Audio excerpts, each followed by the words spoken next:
Welcome back guys to another sim racing video, and for today we have Iracing. So quickly I will show you the settings, and in the main settings you can see that basically everything is maxed out as worst case scenario, I would say.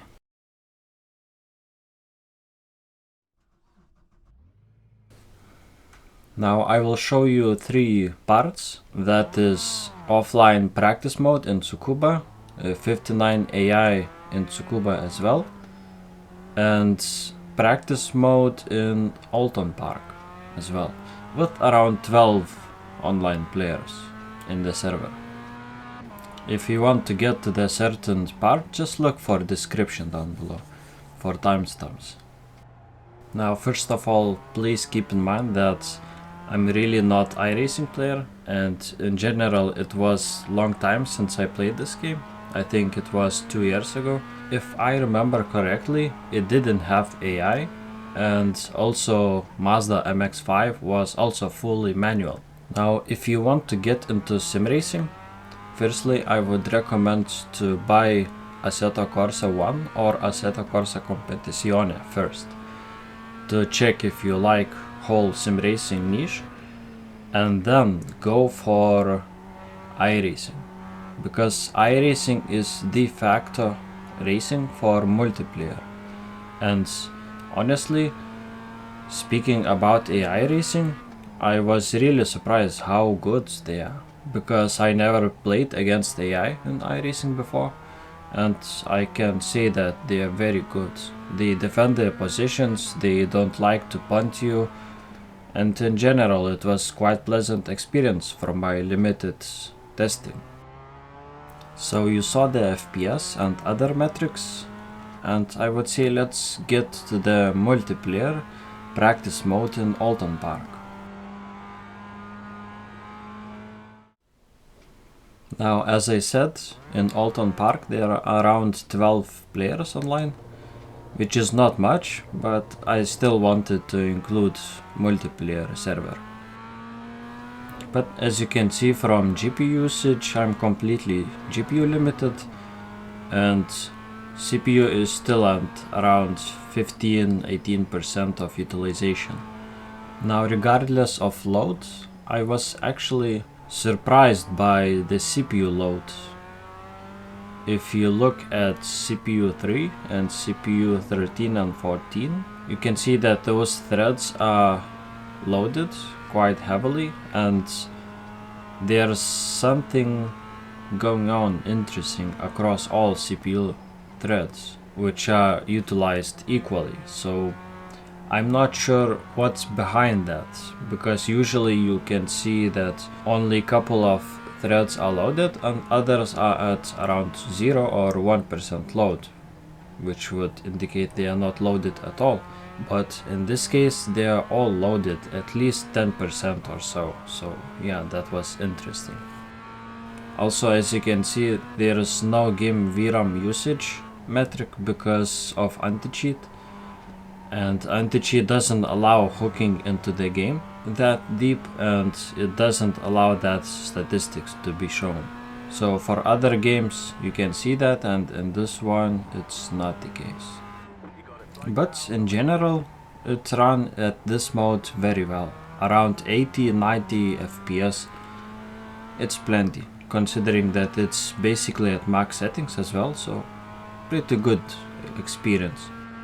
I also tested Euro Truck Simulator 2, and that game had way worse FPS than this one. It had around 60 or 70 FPS, and this one runs quite a bit better.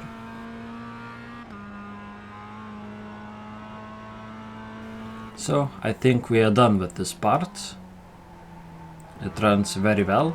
Now let's try 59 AI count in Tsukuba again, and I will start from the very last position to increase load.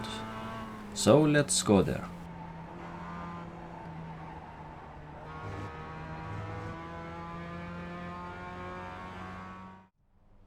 Now I'm not completely sure if this is the very worst case scenario, but it seems that the load shifted from GPU limitation to CPU this time. As you can see, the GPU usage is around at 70–80%, so with better CPU I would get higher results.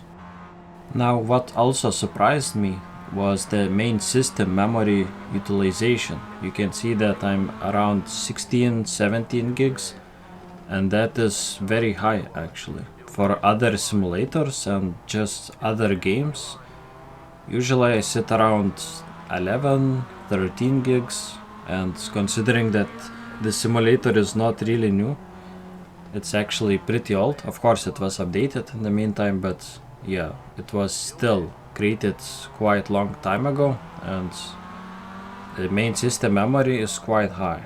And CPU usage is at around 25%, and 25% for this CPU means that it utilizes around 8 CPU threads in total.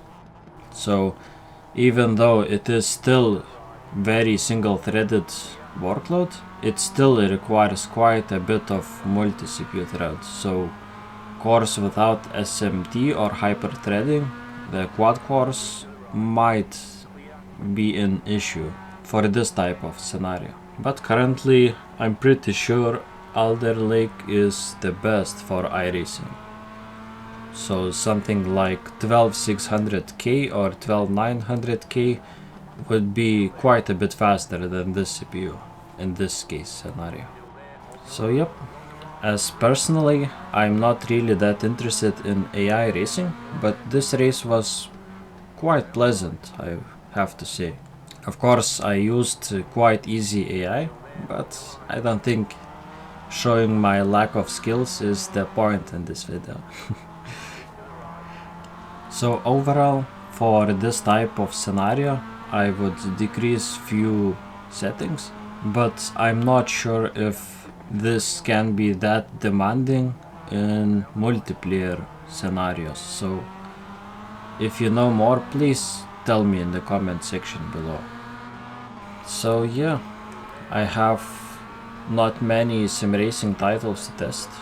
I'm going to test Automobilista both games, R-Factor both games, Project Cars 2 as well. So that's around 5 games for sim racing in triple screen. Also I will test Microsoft Flight Simulator in single and triple screen. And that's pretty much it for triple screen series. But yeah, it's going to take a while for me to test all those games. So also, if you're interested, I have whole playlist and I tested almost all main sim racing titles with this configuration. So if you're interested, just look for a playlist in my channel. So I think I spoke enough for this video. I will leave you with the gameplay or what's left of that. And for now, thank you for watching as always, and see you next time.